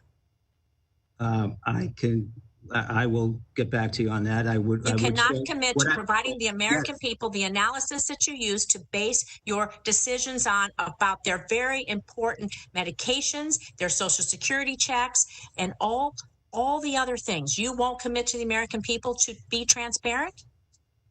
Senator, I will go back and get the truck schedule, the analysis that designed the truck schedule that I directed Can you commit to transparency, sir? That's all I'm asking. Very transparent. Then yes, that means that you would provide us your analysis. If you're transparent, then ergo, that means you will provide us the data that you use to base these important decisions that impact people's lives. I want you to look in the camera. There are millions of people watching who are impacted every day by what you do. And please understand that. And so I want you to commit to the American people to transparency and provide us with the data that has been used to create these decisions. Ma'am, I do not accept the premise, and I will provide you with the transportation schedule that I directed the organization to adhere to. Yes, I will do that. Well, we appreciate that. I look forward to seeing that. I look forward to having future discussions with you. Thank you. My time is up. Is Senator Paul available? Yes. Do you have me? Senator Paul, yep, we can hear you. All right. Thank you, Mr. DeJoy, for your testimony, and Thank you for taking what sounds like an often thankless job full of partisan rancor. And thanks for bringing your business acumen to something that really, probably from my opinion, is almost an impossible problem, short of legislative reform. And even with legislative reform, I see it as almost an impossibility how we'd actually balance the annual, operating losses where you weren't running a loss every year. $8 to $9 billion a year is an enormous loss. And I've been of the opinion, basically, we shouldn't give you any more money unless it's attached to reform. That's the only leverage we have. When the post office becomes desperate for money, we should attach things they don't want to necessarily do. Less employees. We started that a few years ago, but we've got to do more of it. The mail keeps dropping. You've got to have less employees. That's where your legacy costs are too. Over time, you'll catch up on that, but we've got to go to less employees over time. We also need to look at the easiest way to continue personalized service to each person individually at their house would be to do it less frequently. And frankly, people who live 20 miles down a shell road, if you told them they were going to get it twice a week versus 6 times a week, I think we'd actually live with this. I grew up in a town of 13,000 people. I still live in a small town. I really think people could live with that, but people should be told of the problem of continuing to run massive deficits, not just in the post office, but throughout government. And that really we shouldn't pass money out like it's candy. We should send it attached to specific reforms. Could you list some of the legal impediments you have? You're a businessman. If you came in as a venture capitalist and a venture capitalist group took over the post office and named you CEO, what would you do that you're unable to do because it's a government entity now? What are the governmental or legal restraints that prevent you from actually fixing the $8 to $9 billion annual loss that the post office has? Well, thank you, Senator, for the opportunity to address that. I'm a little bit more optimistic than you in terms of our ability to meet, at least get to a close point of break even. Number one, the legislative reform that I would ask is what I said in my written testimony and opening remarks on integration of Medicaid and reform, pension reform. I would like to be kind of liberated on pricing it's a very, very competitive market out there now. I would like more pricing freedom. I would drive, that would help us. I would like some of our unfunded mandates addressed with. And then within the organization, I would be able, without as much fanfare, to do a simple thing like, say, adhere to our schedules, right? And if we adhere to our schedules, that will improve performance. In transition, there would be an issue, but and we're seeing that recover right now. And once we get mail and packages moving at 97% with trucks that are moving at 97% on time, and we're driving costs out of the system by doing that. That's what I would do in my own business. And in my own business, I would grab new business revenue generating ideas, which we have here, that will drive billions of dollars of contribution to the cost to serve the American people. So we are in the beginning of having a plan. I'm an optimist about trying to pull this off. I won't ask you your opinion on going from 6 days to 5 days, because that's really the job of Congress. But that's estimated to save $1 billion, $1.5 billion. And I think at the very least you have to do it. That could be a one-sentence bill that saves $1.5 billion over there and puts us on a better footing. I think you could go further and instead of assessing people more of a postal charge if they live 20 miles down a dirt road, simply just have less frequent delivery. And I think that alone would be tolerable. They'd still have personal service, but it would be less frequent. And I think you could make up for a large amount of your shortfall if you went actually below 5 days for some very rural areas. It's been contested, or it's been said that some of your competitors you use the post office for the last mile delivery, and that we don't charge them an adequate amount. They're sort of using the post office, the subsidized last mile delivery. Is that a problem? Do we charge your competitors enough when they get a package shipped to an area and then they use the post office for the last mile? Is that competitively bid? Do you think that's a problem? Should we do anything to fix that? So Senator, if I may, when I first came here, when I first got this assignment, that was an obvious thing to me. You know, cut back 5 days, or 4 days, whatever. And as I've worked through the process and researched and studied the organization, I think the 6-day delivery, the connection that the postal letter carrier has with the American people, that gives us this highly trusted brand, and where the economy is going in the future. I think that is probably our biggest strength to capitalize on. We talk about $1.5 billion to take a day away. I'm sitting here on a transportation schedule change that could get us $2 or $3 billion, all right, and improve service and improve the connection to the American people. So there are lots of I'll believe that when I see it. I don't doubt you, but I do doubt government and the post office history. So what about the last mile delivery by your competitors? Are we getting a market rate from them? We are studying the so I don't believe, my general view, I've been here 60 days and I've looked at that. We make broad-based deals across the whole country that deal with average rates. There are areas that we could push them up, and we're studying that. I don't believe that on the surface it's not the it's reasonable business gaps that may exist, is how I describe it. All right. Well, thanks for trying to fix sort of a perhaps unfixable problem, and hang in there. And just the partisan barbs, hopefully they will be portrayed for what they are, partisan barbs that really aren't trying to fix anything, but they're just doing electoral politics by way of attacking you. So I apologize for that from my colleagues across the aisle, and wish you the best. Thanks. Thank you, sir. Thanks, Senator Paul. Senator Romney, are you there? Yes, I am. Can you hear me, Mr. Chairman? Loud and clear. Go ahead. Good, thank you. Look, I want to begin by expressing my appreciation to the thousands upon thousands of letter carriers. And I also want to note as well that the postal workers have made our vote-by-mail system in Utah a reliable and a very successful system, I think, for the entire nation. Mr. DeJoy, assuming as I do that you've been truthful in your testimony today, I can imagine how frustrating it is to be accused of political motives in your management responsibility.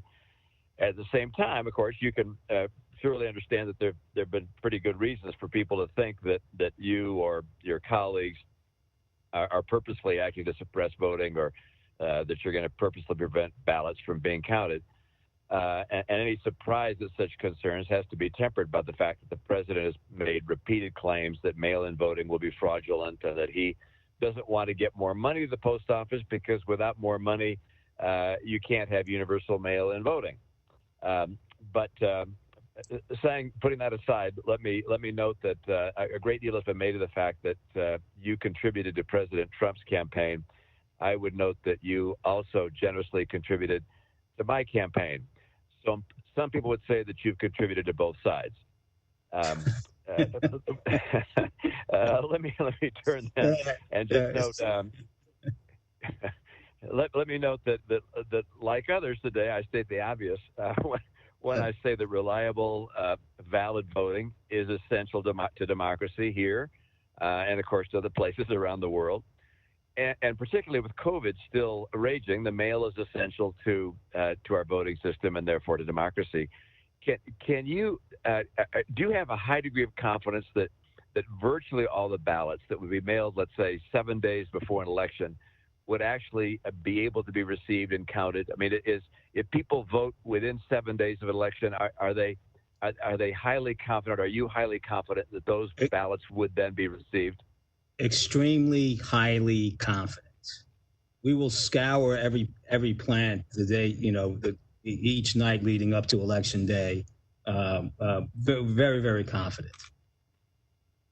I very much appreciate that. That is a commitment. I hope the American people, as they see news reports of this hearing and of others that are going to come in the House, will underscore the fact that if they get their ballots in at least 7 days before an election, and probably even closer to the election than that, but the person who's running the post office is saying he is highly confident those ballots will be received by the various clerks in a timely way. That's key to us.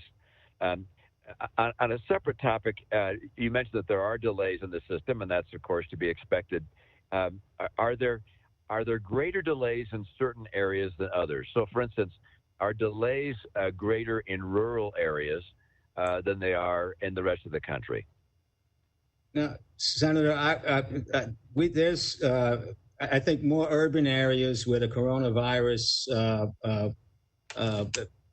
the intimidation of the coronavirus, which scares our work, employee availability average has dropped about 4%.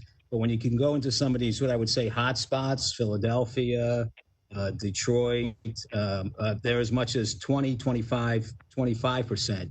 And we have routes. We have, like, Philadelphia has 750 routes, and we have days where we're short 200 carriers, and this can go on for a while. So that's where that's not the only contribution, but that's when the American people see 2-3 days that they haven't seen their carrier, that's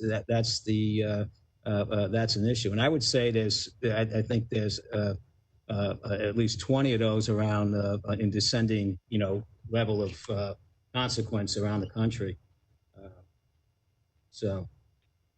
Yeah, thank you. I will just stand by saying, like a number of my colleagues who've already expressed this point, I would very much look forward to seeing, and I'm not talking about by Sunday, I just mean at some point, seeing a plan developed by someone of your expertise in logistics for how we can get the post office to be more economically managed, but at the same time maintain a level of service which is essential for a functioning economy, and that's a real challenge. But as someone who's done what you've done throughout your career, I expect you to be up to the task. And like Senator Paul, I am anxious for there to be a recognition on the part of Congress that for us to demand certain service levels may require us to make legislative changes. So please feel welcome in our committee or in the House for letting us know what we need to do to make sure that you can do the job that we've asked you to do. Thank you, Mr. DeJoy. Appreciate your service. Thank you, sir. Thanks, Senator Romney. Senator Enzi.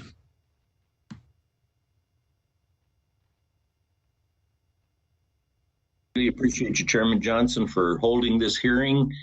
And I especially appreciate the Postmaster General coming to this hearing, knowing what kind of a target he will be. It's got to be really difficult only being in office 60 days and being expected to solve all of the problems of the Postal Service. It's been in a crisis for many years. Senator Collins used to head this committee when it wasn't called Homeland Security. It was Government Affairs, and she has worked on the post office all of that time and has a pretty good bill that she's worked on with Senator Feinstein that I hope people will take a look at. I'm not sure that anything can be done in a bipartisan way, particularly if one of the participants, Susan Collins, is up for election, because that might help her in her campaign. But she's been dedicated to this. It isn't a new idea that she had. It's something that she's been working on, and it has a lot of good ideas in it. I feel I really appreciate postal workers. In Wyoming, particularly, they're doing an outstanding job in spite of all of the difficulties of the pandemic. My father-in-law was a postal worker, and he was before the mail sorting machines, and he was pleased that he was able to memorize all the zip codes in the Sheridan area and handle the sorting. Of course, now local mail isn't postmarked locally. These are problems. I didn't realize that you personally deliver everything, that you personally fix the sorting machines. It was all news to me. And detailed analysis, how much detailed analysis can you do in 60 days? particularly as I suspect that maybe people aren't wanting to share information with you. I hope that those postal workers out there that are dedicated will actually do something to help out on it. And of course, you've been accused of picking on veterans and picking on seniors. And I have to admit that I have felt picked on, not by you, but by the Postal Service recently. And I was glad to hear your explanation that you're having some difficulty with people to deliver the mail in light of the pandemic. I don't think a lot of people understand that. I didn't understand that. But I know that we had a package that we were expecting that was being traced, and we paid extra to have it traced. And we know it sat in the D.C. post office for 11 days before it was delivered to us. There have been days that our mail wasn't picked up. So I'm glad to know that the reason behind that, and to find out, this is the big surprise, it wasn't you. I thought you caused all of that. Mail sorting machines. In Wyoming, I don't think we sort any mail in Wyoming anymore. All those got moved to other centers. And I thought it was being done pretty efficiently in Wyoming. And what I also learned was that when you move a sorting center under the union requirements, if the people don't want to move, they don't have to move, and they still get paid. That's not going to save any money. I've asked for the analysis on some of these changes that have drastically affected Wyoming, and which, of course, were not done under you. It was done under previous administrations, and I know that they want to save money, but they've got to do some analysis that will actually save money. You used to be able to put money in a collection box, or put an envelope in a collection box for a local delivery, and they got it the next day. Now, you put it in my community for local delivery. It goes to Denver first, gets sorted, and comes back to Gillette. Sometimes postmarked in Denver. That's not good management. And as an accountant, I know that postmarks make a difference. So I'm concerned. I have a lot of concerns, and I'm only pointing these out because I know that you only had 60 days to work on them, and your plate was already full. But I'm trying to fill it a little bit more. And again, appreciate that that you're willing to take on this. I guess you'd have to call it an adventure, not a job, because it would be too tough as a job. But I know you've made some sacrifices to get to this. I hope that you will take a look at the urban areas. We've been picked on in the rural areas for a long time, but we have some really efficient people out here that are dealing with long distances and doing it very well. But when I go to my post office in D.C., I find that there's only one person working at the counter, and if the person that comes up to the counter needs a box to mail it in, the boxes are not out where people can actually get them, so the person behind the counter has to leave and go get a box. And when they bring the box back, it still has to be sealed and addressed, and they don't move them over to the side to see if they can wait on the next customer. Everybody waits at social distancing. I've been to the post office before during my lunch hour and found that the postal workers decided that was their lunch hour as well. No business lets their employees sit down and eat in front of customers during their lunch hour. Well, enough of my, I guess, trying to defend you here, but Senator, Senator, if I may, and thank you for the support. But if I may, the day I take the seat, as with any organization, the day you become the CEO, you're responsible for everything that goes on around you, and I have big enough shoulders to deal with that. But but more important about what you said in the beginning about legislation, not moving. We, the organization, needs to, and this board, we will move forward. We have to, because without legislation, without any assistance, we will run out of money. And 9 months, 12. We talk about a 633,000 person organization, and 9 months worth of cash, and everybody thinks we're okay. That's outrageous thinking. And so we need to. We will. And that's kind of the difference now. We are moving, as I said in my opening remarks to the Board of Governors, we will do what we need to do to stay, to meet our operating objectives and get to self-sustaining, manner.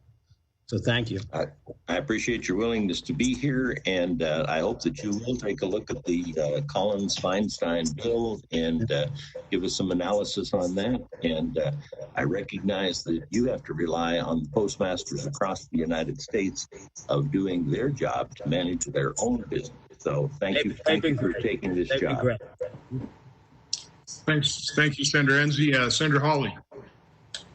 Thank you, Mr. Chairman. Thank you, Mr. DeJoy, for being here. Let me see if I can ask a few questions to get started that will maybe help clear out some of this misinformation that we have heard repeated over and over and over again in the media, and some of it echoed today.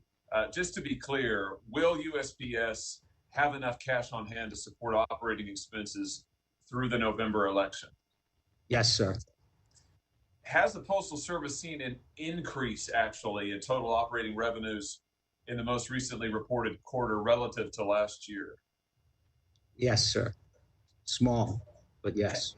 Has the Postal Service seen its overall cash on hand position increase since the start of the pandemic in March to a level of approximately $15 billion? Is that right? Somewhere between 14 and 15 billion. Yes. So if I've understood your testimony correctly today, what I've heard you say and also what I've read in your written testimony, your testimony to us is that the Postal Service has the wherewithal, it has the resources, it has what it needs in order to deliver the mail safely and on time through the November election. Just to be clear about that, is that right?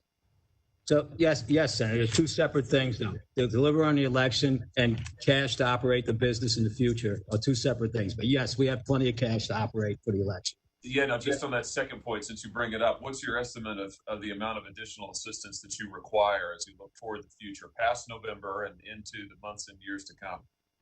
I think we have had, the biggest thing we need is legislative reform and the PRC to decide. But I estimated about $10 billion.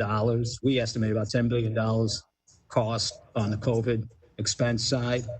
And what I would like to see is the note that we have negotiated with Treasury be used to get long-term financing to buy new vehicles. Can I just ask you about that since you bring up the note from Treasury? So the CARES Act authorized $10 billion in borrowing authority. I understand that you reached USPS and the Treasury Department came to an agreement late last month in principle over what that would be, what that would look like. Can you give us a sense of when this $10 billion that was authorized, it's a loan, when this is likely to be made available to you, what you see its utility as? Just give us an update on where that stands. So we have terms of agreement, and all we would need to do is when we request it, get a final document on it. But the terms have been agreed. I mean, the issue here with borrowing money is you need to know how you're going to pay it back. And at this particular point, we're evaluating that, but it is available to us pretty quickly. And what do you anticipate using it for in the near term, assuming that you do avail yourselves of it? There's pretty specific limitation. I cannot use it for capital, but I can use it to cover operating costs that are closely associated with COVID, and we can identify that pretty easily. Now, you said just a second ago, when you first introduced the topic of the loan, you said that you would like additional authority to perhaps use the loan toward vehicles or as collateral for vehicles. Can you say more about that? Yeah, so we have, you probably know, we have many 30-year-old vehicles and that we're desperately in need of new vehicles. The loan is not for capital. I would like to see the term extended and used as a capital type equipment loan to buy vehicles and other types of modernization efforts that we have. But longer term than 5 years. Very good. And so that is part of the sort of the additional legislative reforms or authorizations you seek. Am I understanding you correctly? Yes, sir. And got it. Go ahead. They've already been passed in a committee a couple of years ago, what we're looking for. Right. Understood. Let's come back to some of the reforms that you had recently implemented. To what degree were any of the changes that you implemented over the summer a response to the OIG's recent findings? I consider the OIG's recent findings, as we were doing our own analytics, I thought they were, for somebody new coming in, I thought they were a remarkable gift in terms of just laying out two things with that. The system was out of balance. The transportation system, 40,000 trucks a day were running. Once you get below 90%, you can't depend on anything, right? So that was, and then there was a cost gift. So both things, when I came in here looking at where the organization was headed financially, and what was the thing we could balance around that getting that transportation network aligned, which we will do, and saving $1 billion, $1.5 billion to $2 billion, which we can reach for, was a Christmas present. I was elated. Very good. Let me just ask you here. I see my time has almost expired, but let me just ask you in conclusion. I mean, as you probably know, my home state of Missouri, we have a very significant percentage of our population in rural areas. It's the part of the state that I'm from, where I grew up. It is absolutely vital to me that any postal service reform going forward continue to preserve the network of rural delivery service, that it preserves the existing delivery and post office box services that are available throughout rural Missouri. So can I just ask you, are you committed to protecting rural delivery and rural post offices for people like the folks I represent in Missouri and around the country? Sir, we have an unbelievable asset in our letter carriers reaching every American each day. And I commit to trying to strengthen that relationship across the country. Very good. Thank you very much. Thank you, Mr. DeJoy. Thank you, Mr. Chairman. Thank you, Senator Hawley. Before I go to Senator Sinema, based on one of the questions in your response from Senator Hawley, you talked about the transportation system just being out of sync. In your written testimony, I just want to make sure that we're talking about the same thing here. You said your on-time trips went from 35,000 per day to 39,000 per day, which means schedule time of 89% improved to 97%. So is that what you're talking about? Your trucks actually leaving on time to get on their routes? And is that been part of the disruption as well? As if the letters aren't getting to those trucks in time, they may be left behind for next day's delivery. Can you just expand, just explain that, clarify that a little better? Yes. So there, inside the plants, there's a production schedule for mail that would meet that's set up to meet a dispatch schedule for trucks that gets tied to a destination center for, let's just say, keep it simple, go right to the delivery units where carriers go out in the morning and carriers then could come back at night. This whole thing is an aligned schedule in theory on paper, and there's lots of imbalances that we're finding as we went through this process. But the big thing to try and get everything aligned around is that transportation schedule. And now we have taken that up, and all that mail that was going that was on that truck was also late mail. Right now we have advanced the mail. Some of the mail that coming off the processing lines.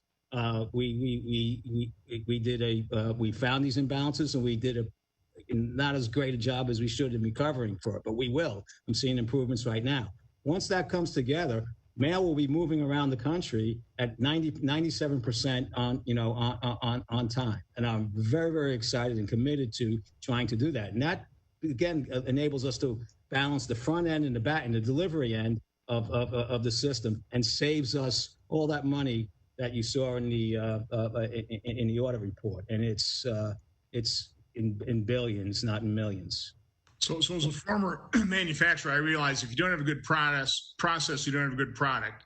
So you came in and you identified some real process breakdowns. In a very short period of time, you made a pretty dramatic improvement in terms of on-time dispatch level, in terms of that transportation system. Now, you obviously have COVID, which is affecting our entire economy, and obviously it affects the postal system as well. So, basically what I'm hearing out of your testimony is the delivery delays are primarily being caused by the issues related to COVID, but the changes you made in terms of the process, certainly in theory, if it hadn't already improved it already, is certainly going to set you up for improvement and cost reductions and cost savings in the future.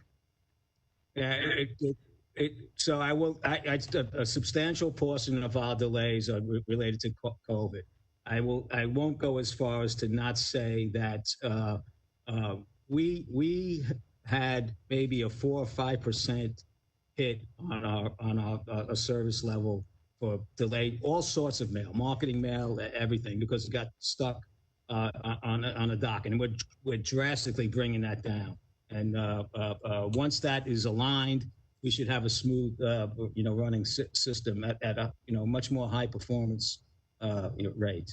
Okay, so some disruptions do the change, but again, those changes are necessary to drive cost savings and improvement in the future. This is very doable. So FedEx and UPS do it. Okay, great. Senator Cinnamon. Thank you, Chairman, for holding this important hearing, and I want to thank Postmaster General DeJoy for joining us today. The U.S. Postal Service has always been a critical lifeline for communities across Arizona and the entire nation. And during this pandemic, it's even more true. Over the past week, my office has heard from over 18,000 Arizonans about the importance of the Postal Service. Arizonans want to ensure the Postal Service will continue to deliver prescription drugs, assist small businesses, and support their right to vote. Arizona has led the way on safe and secure mail-in voting for years. The Postal Service must act to support our upcoming election, especially since we will see increases in vote by mail due to the pandemic. But our hearing today shouldn't just be about election mail.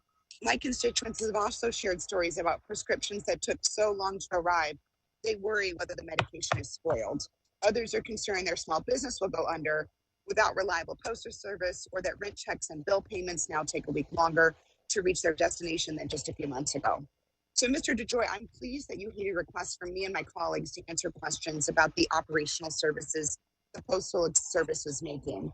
It's critical that you and your team demonstrate a commitment to protecting the ability of customers to get the service they rely on every day. And successfully communicating with Congress, stakeholders, and election officials is a big part of that effort. So for my first question, in Arizona, we expect 85 to 90% of the electorate to vote by mail this general election. That's approximately 2.4 million ballots moving through the postal network in Arizona in the weeks before the election. Given that significant volume, unexpected challenges will certainly arise and adjustments will need to be made. I've been working closely with the Arizona Secretary of State's office to ensure that they and other local election officials get their questions answered regarding mail issues so that we can have fair elections. And I'm going to continue to share the full range of questions that my office receives with you and your team. And of course, their top concern is the timely delivery of ballots. So will local postal managers be authorized to make decisions and have postal employees make extra trips or late trips, work overtime in order to deliver ballots to ensure that plants and post offices don't fall behind in processing election mail? Yes, ma'am. Effective October 1st, we will have redundant resources and liberalization and aggressive efforts to make sure everything is moving and flowing timely. I appreciate that. Could you tell me what steps your office is taking to communicate this policy to postal managers, election officials, stakeholders, and to the public in Arizona so everyone feels confident that citizens have fair access to voting by mail? Yes, ma'am. In general, I think we started back in February. We've reached out. We've had over 50,000 contacts with the election officials around the country. As you know, we've sent a number of letters. We are making videos that will go online with the union leadership and myself to communicate out our commitment, to this, and we continue to work with the state boards and our board. We decided to put together a bipartisan committee on the board to kind of oversee everything that we're going to be doing. So we are emphasizing. In fact, I think in September we're going to send a letter to every American with what our process is going out to every American citizen. So I think I feel good. I appreciate the question, and I feel good about what the whole organization, from the board of directors down to our letter carriers and plant personnel. We're very, very proud of what we're doing, and we're going to deliver for the American people. Well, thank you for that. I appreciate it. Postal processing plants are the critical piece to ensure that everyday mail arrives in a timely fashion and that all the votes are counted. And so we want to make sure those processing plant operations remain smooth and efficient. Earlier this week in your announcement, you said you would not close any postal processing facilities before the election. But I don't think you specifically ruled out consolidations of processing plants. So my question is the Postal Service planning to modify or reduce capacity at any postal processing facilities before the election? And if so, what specific steps are you taking to ensure that the Postal Service can continue to meet service standards for both election and regular mail in the communities served by those facilities? Senator, I promise you, we are not making any changes until after the election. I appreciate that. That was a very concise and direct answer. I love it. As you know, I recently wrote to you regarding the Cherry Bell processing plant in Tucson. It's very important to mail service in that community and throughout Arizona. If the Postal Service considers consolidations or closures of processing facilities in the future, would you require new area mail processing studies for any impacted facility or other similar analysis before moving forward with a consolidation or a closure? Thank you, Senator. There is and I'm not totally familiar with it, but there is a whole process a pretty detailed process that we need to go through before we close a facility. And we'll take that down. If that facility ever gets on that, I'll make sure we reach out to you in advance and let you know. But there is a whole public awareness process, a detailed analysis as to how the mail is going to be processed. It's not an easy thing to do. But we have it marked down, and we'll keep you posted if that ever gets on our list of interested locations. I appreciate that. Just for your awareness, the original AMP for Cherry Bell was done in 2011. And as you're probably aware, we've had very significant population growth throughout Arizona since then. So we want to make sure that decisions are made with up-to-date data. And so I'll follow up with you soon about this topic, because this is very important for Arizona, and it's very important for Southern Arizona in particular. Mr. Chairman, go ahead. Go ahead, Mr. Joy. You just said, look forward to speaking to you about it. Thank you. I know my time is almost done. The last thing I'll just say is, when you next consider operational changes, I'd ask you to take into account the negative customer experiences that folks have shared with us, like spoiled medicine or missing rent checks. We've been getting more complaints about service getting worse since some of these most recent changes. We ask that you would take into account these negative customer experiences when making decisions in the future. And my team is happy to share some of those direct experiences with you. Thank you for your guidance, ma'am.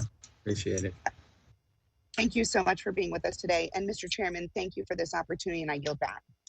Well, thank you, Senator Sinema. Well, let me just, again, thank you, Mr. Postmaster General, for appearing here on pretty short notice and subjecting yourself to this hearing process. Just to quick summarize a few things we heard today. Obviously, the postal system is every bit as affected by COVID as the rest of this nation. Has been economically devastating. So I think for anybody to assume that service would maintain its high level of standards when we're in the midst of a pandemic, I think is quite unrealistic. As you've stated, I think the operational changes that you implemented are designed for long-term improvement, but they created some disruptions as well. But again, coming from a manufacturing background, I realize you have to have a good process. Things have to run on time, and you recognize that as well. So I'm highly supportive of those efforts. I think they should be commended, not condemned.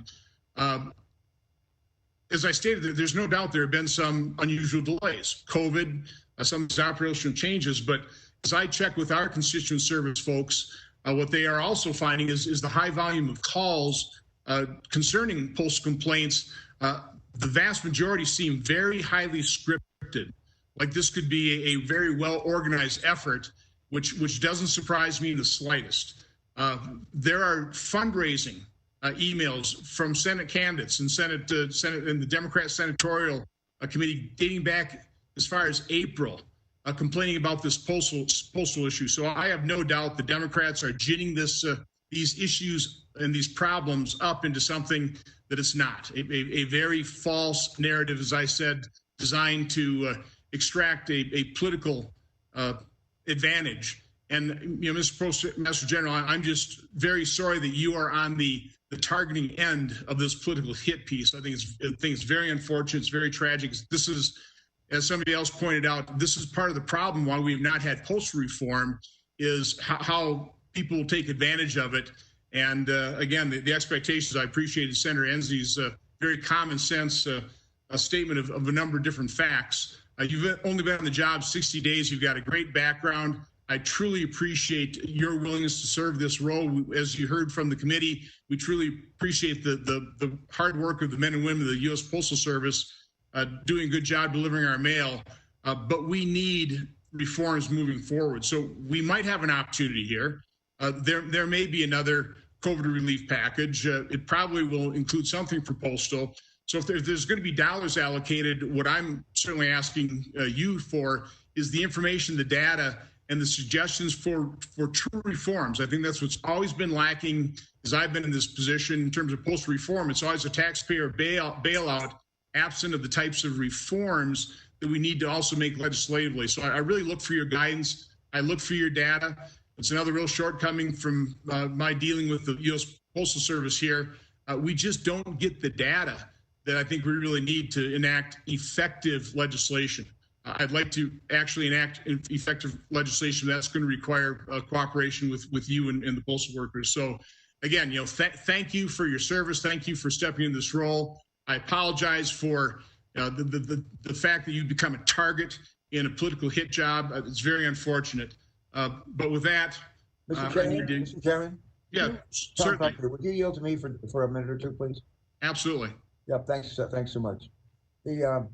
As you may recall, Mr. Chairman, one of our colleagues, late Tom Colbert, and I worked for years on major changes in the Postal Service, real reforms. And we've done that. We've developed bipartisan consensus around that. And we can do that again. Among things that we've heard here today, there's an interest in Medicare integration. I think we ought to look at that. There's an acknowledgement that there need to be major investments in the fleet, the postal fleet. The average age of the fleet of postal vehicles, 27 years old. There are investments that need to be made for additional modern package processing equipment in our distribution centers across the country. And I think there's the ability to come up with a bipartisan consensus on how to help the Postal Service not just get through a pandemic, but be relevant and efficient and vibrant in the years to come. The secret to vibrant democracy, the 2 C's, communicate and compromise. And with all due respect to our Postmaster General, I'm pretty good at bipartisan compromise. I reached out to you when you were just initially selected by the Postal Board of Governors. And then later on, I tried to reach you again and again for weeks and couldn't even get a call back. And I wasn't the only one. You got to be willing to communicate. You got to be willing to communicate. There's some people in the administration who do a great job at that. Bob Lighthizer, a trade representative, is one. Mnuchin, Secretary of Treasury, is one. And I would urge you to emulate them. This is a shared responsibility. It's not on the post office. It's not on the men and women who work at the Postal Service. It's not on the Board of Governors or on you as a postmaster. It's on us as well. This is a shared responsibility. Our country is counting on us, and we're counting on a democracy. Last thing I'll mention, I go back to Ben Franklin, first Postmaster General. Remember what he said coming out of that building at the end of the Constitutional Convention when they said, what have you done here? What have you created? And he said, a republic, if we can keep it. A republic, if we can keep it. And one of the keys to keeping it is, frankly, a vibrant postal service and the ability for people to vote. Democrat, Republican, or whatever, for people to cast their votes and know they're going to be counted. That's critical. We've got a president, sadly, who wants to undermine, underfund the Postal Service, and undermine the ability to vote by mail. That's just unacceptable. Hopefully we can do better than that. And I commit for myself, some of my colleagues to try to do just that. Do better. We can always do that. In order to form a more perfect union, we can do better. Mr. Chairman, if I could say a few comments too, just briefly. Senator Peters. Thank you, Mr. Chairman. Postmaster DeJoy, I want to take an opportunity to thank you as well for appearing before us so willingly and certainly on very short notice. But I also want to be very clear about what I've been hearing, and I think you've heard from my members, and just to counter a little bit of what the chairman said. These are real concerns that I'm hearing. These are not manufactured. These are people who are coming forward, talking about delays, talking about medicine that's not available for them, talking about how I have this, I shared the story with an individual who because of the lack of medicine, skipped doses and was actually hospitalized. Those are very real. And when I hear those kinds of stories, we stand up. That's my job. It's a job of every senator here to stand up and for our constituents, for the people back home who are being hurt, and make sure that their voice is heard. That's what this is about. It's about making sure people's voices are heard. And that is what this hearing's about. This is why we're standing up and making sure the Postal Service does what they have done with incredible integrity and professionalism for 245 years. We want to make sure that that standard continues going forward. I fully appreciate that the COVID has created significant problems for the Postal Service, but I won't show my chart again. But if you look at the chart, the service was there through a lot of the pandemic. It's just been in the middle of July where you see it dropping off dramatically. The COVID's been with us since March, but we've seen a dramatic drop since mid-July, which is the time when I got all of those communications, and my colleagues have been getting those communications. They're not manufactured. These are real people. Some of them certainly are. So I just want to be clear about that. So Mr. Postmaster Joy, you answered some of our questions today, and I thank you for that. But there's still many, many left that are unanswered. And I think we all look forward to seeing the documents that we have requested so we can do our oversight function, deliver to us in a timely fashion. I appreciate your willingness to do that. I'm going to continue my investigation of the recent delays and Postal Service practices that have been put in place. And I urge you and your staff to be fully forthcoming with any additional requests. That kind of transparency is critically important in this job. I know you have a very hard job. And frankly, I think you've made it harder on yourself because of the lack of transparency that we have seen here these last few weeks. So in the coming weeks, Congress certainly must provide Postal Service with the resources and the oversight that you need to reliably deliver mail for the American people, but not just through this election. We have to make sure we get through the election. We've got to get through the pandemic, and we want to make sure we put the Postal Service on sound financial footing to last for another 245 years and beyond. So thank you again, Mr. Chairman. Thank you. Okay, thanks, Senator Peters. And again, I am in no way, shape, or form denying that many of these complaints are absolutely genuine, and we take these seriously and help our constituents. But there's also no doubt that a lot of this is being ginned up. Many of those complaints are highly scripted, and it's being done for political purpose. I mean, there's absolutely no doubt about that. But we have a new Postmaster General who's been in the office less than 70 days. You know, from my standpoint, I think the first thing he needed to do is get up. Start the job, roll up his shirt sleeves, and get to work and try and figure out what he needs to do to reform the process. So I'm looking forward to a totally transparent process here. I'm looking to separate the fact from the fiction. And my problem is there's a lot of fiction, a lot of false narrative being ginned up by Democrats and the left right now. So I want the data as well. Mr. Postmaster General, I'm sure you will work with us in the future.